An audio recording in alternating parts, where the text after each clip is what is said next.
Yo, yo, yo mga du. Oh, ito na tayo, oh. Oh, malalim yan ha. Alam mo, mababaw, no? Oh. Uhukayin natin to. Uhukayin natin itong plant bed. Plant bed to, ika nga.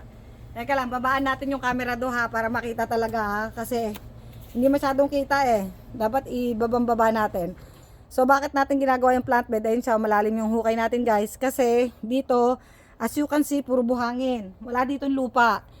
Humuhukay ako ng malalim na ganyan, nakita niyo yung kulay itim, nahukay ko na yan, na kalahating baywang. So, dyan ko binabaon yung mga basura naming nabubulok. Ayun o, itong timba na to. Itong timba na yan. Yan yung mga basura sa loob ng bahay. Tissue, karton, papel, ganyan.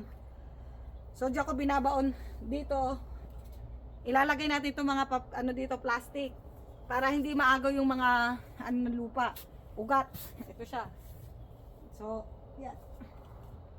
Kita nyo naman yung lalim guys, oh. Malalim, di ba? Oh. Mukhang libingan. Oh, di ba? Bakit kasi yung mga iba nagbabakasyon sa Pilipinas, ano? Dito pa lang nagpa-practice na ako mag-construction worker. Alam mo yun? Kasi minsan, kaloka. Sabi ko, ang daming lamok, nakakagigil.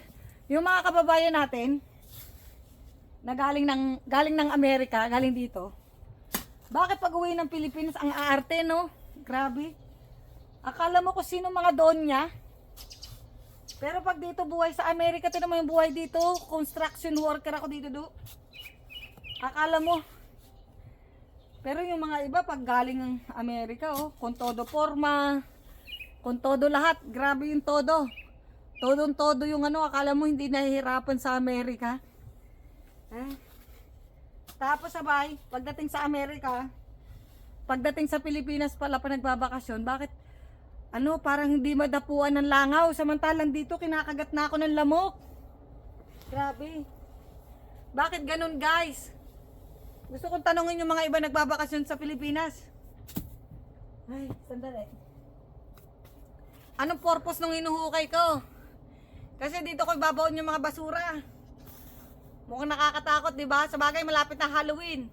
Oh. Sagarin nyo na to do. Malapit na kasi ang Halloween. But anyway, nung una natatakot pa ako. Pero ngayon, wala na. Dead ba na ako? So, ibig sabihin, sa buhay pala, no? Yung iba, takot na takot tayo sa mga simeteryo, sa mga ganyan. Sos! Matakot ka sa mga buhay. Pero minsan na nakakabuisit. Talaga. Ay, dito sinasabi ko nga, dito pa lang sa Amerika, pinagpa-practicean ko na mag-construction worker kasi pagdating ko ng Pilipinas, nagko-construction worker ako pagdating doon. Pero bakit yung mga kasabayan ko nagbabakasyon, ang aarte do? Akala mo kung sino mayaman? Ay, nako. Huwag nyo isipin na porke nasa abroad, mayaman. Ay, nako. Ang pagkakaiba lang namin sa Pilipinas at dito, mas marayaman pa nga yung mga kaibigan ko sa Pilipinas kumpara sa akin.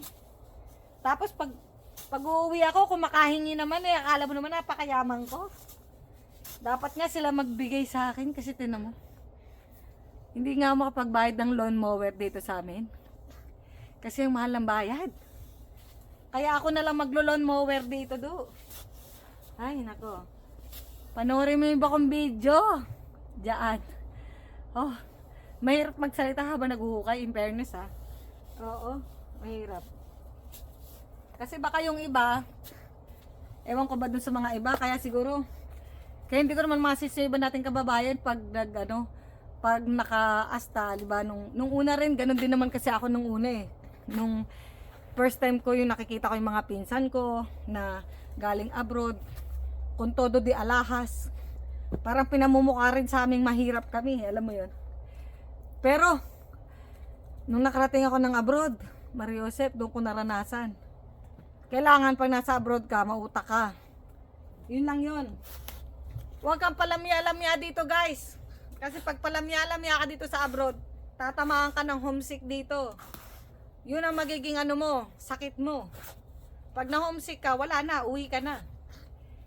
Paano na yung mga goals mo sa buhay? Wala na, hindi mo na natapos yung goals mo pag tinamaan ka ng homesick. Mahirap kalaban ng homesickness sa totoo lang. Pero, like I said, Focus tayo sa goals. Yung goals natin, kung ano yung goals mong matupad, no? Bakit ba tayo nag-abroad? Yun, ganon. Kaya dito, habang dumadaldal ka, kailangan may ginagawa ka. Kasi pag puro ka lang kuda, wala kang gawa. Yari. Ay, ari ko, yun na, naputol na siya. Kasi naman dito, ang magkagandahan sa ibang bansa, maraming trabaho. Ngayon, yung trabaho dito, stressful. Pag may stress ka sa trabaho, magukay ka na lang sa backyard mo. Baon mo yung mga basura, ang endo. Luminis pa yung kapaligiran mo. Tapos, ang endo mo tuloy, nakagawa ka pa ng plant bed. This is the plant bed, no? Ito na siya. So, yan na. Napunta ako sa plant bed. Plant bed naman talaga yung bala ko ngayon. Talagang plant bed naman yun sa likod ko.